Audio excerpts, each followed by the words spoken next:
பஞ்சமுட்டி கஞ்சி அப்படின்ற மருத்துவ பானத்தை பத்தி கேள்விப்பட்டிருக்கீங்களா? கஞ்சியை குடிக்கிறதுல என்னங்க அதுல இருக்கக்கூடிய வகையை வேற சொல்றீங்க அப்படின்னு நினைக்கிறீங்களா?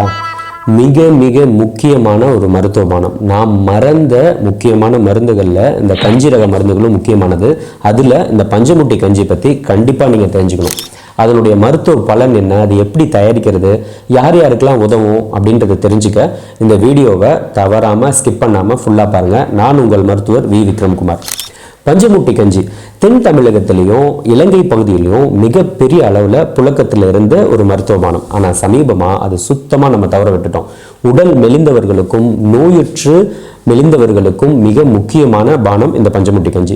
ரொம்ப ஒல்லியாக இருக்காங்கன்னு ஃபீல் பண்ணுறவங்க, ரொம்ப டயர்டாக இருக்குன்னு ஃபீல் பண்ணுறவங்க, உடம்பே போடலை சதையே போடலைன்னு நினைக்கிறவங்க எல்லாருமே இந்த பஞ்சமுட்டி கஞ்சியை ட்ரை பண்ணி பார்க்கலாம். இது எப்படி செய்யறதுன்னா ரொம்ப ரொம்ப சிம்பிள்.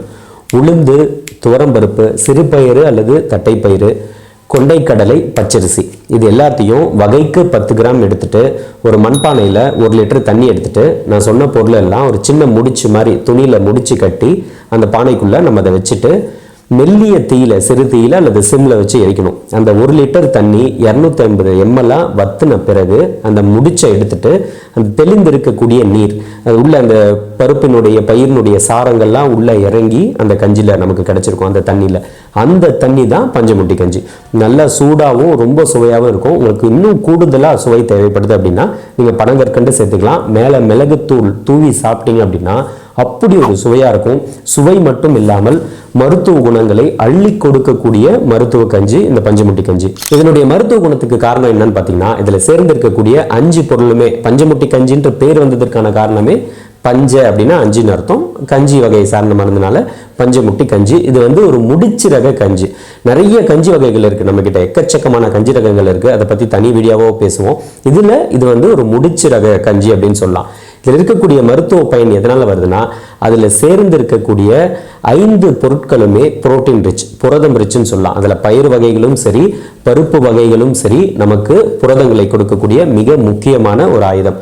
அது மட்டும் இல்லாமல் இதை முளைக்கட்டியும் நம்ம பயன்படுத்தலாம். எடுத்துக்காட்டுக்கு அதில் சேரக்கூடிய கொண்டைக்கடலையும் தட்டைப்பயிறு, சிறுபயிரை நம்ம முளைக்கட்டி பயன்படுத்தினா இன்னும் கூடுதலான பலன்களும் நமக்கு கிடைக்கிறதுக்கு வாய்ப்பு இருக்கு.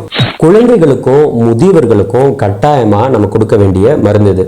குழந்தைகளுக்கு சின்ன வயசுலேருந்தே கொடுத்துட்டு வந்தோம்னா நல்ல நோய் எதிர்ப்பு சக்தி மிகப்பெரிய அளவில் கிடைக்கும். கூடவே நிறைய புரதங்களும் உங்களுக்கு கிடைக்கும். முதியவர்களுக்கு பொதுவாக உடல் சோர்வு இருக்கிறது இயல்பு. ஸோ அவங்களுக்கும் இந்த பஞ்சமுட்டி கஞ்சியை கொடுத்தோம்னா நல்ல தெம்பாக இருப்பாங்க. முதிய வயது, இளம் வயது போல இருக்கக்கூடிய சூழல் நம்ம பார்க்க முடியும். நம்ம ஹாஸ்பிட்டல்ஸ்க்கெலாம் போகும்போது ஏதேதோ ப்ரோட்டீன் பவுடர், அந்த பவுடர், இந்த பவுடர்னு வாங்கிட்டு போவோம் இல்லையா? அதுக்கு பதிலாக இந்த பஞ்சமுட்டி கஞ்சி பவுடர் கூட நம்ம தயாரித்து கொண்டு போகலாம். 2 வகையாகவும் தயாரிக்கலாம். ஒன்று டைரெக்டாக அந்த பயிர் வகைகளையும் பருப்பு வகைகளையும் இந்த முடிச்சில் போட்டு வேக வைக்கிறது. இன்னொன்று இதெல்லாம் பொடி மாதிரி செஞ்சு வச்சுட்டு கஞ்சி பவுடர் மாதிரி, சத்து மாவு பவுடர் மாதிரி கலந்து குடிக்கலாம். பட் கஞ்சி ரகமாக தயாரித்து எடுக்கும் போது கூடுதல் பலன் கிடைக்கும். ஏன்னா கஞ்சி வகைகள் ஏன் அந்த காலத்தில் காய்ச்சல் நேரத்தெல்லாம் பயன்படுத்தினாங்கன்னா உடனடியாக உடலுக்கு ஆற்றல் தரும். எந்த வகையான நீர்த்துவமான மருந்தாக இருந்தாலும் நேரடியாக உடனடியாக உட்கிரகிக்கப்பட்டு அதில் இருக்கக்கூடிய மருத்துவ கூறுகள் நமக்கு கிடைக்கிறதுனால தான் கஞ்சி ரகங்களை நம்ம முக்கிய மருத்துவ ஆயுதமாக பயன்படுத்தணும்.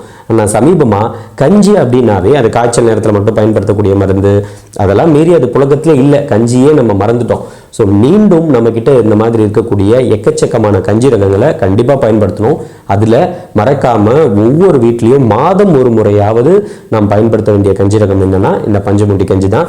மறந்துடாதீங்க. இந்த ஈஸி ப்ரிப்பரேஷனை நீங்களே ட்ரை பண்ணி பாருங்கள். உங்களுக்கு இந்த வீடியோ பிடிச்சிருந்தது, இந்த கண்டென்ட்ஸ் பிடிச்சிருந்தது, பஞ்சமுட்டி கஞ்சி பற்றிய விஷயங்கள் பிடிச்சிருந்தது அப்படின்னா வீடியோவை லைக் பண்ணுங்கள். மற்றவங்களுக்கும் ஷேர் பண்ணி இதனுடைய முக்கியத்துவத்தை தெரிவிங்க.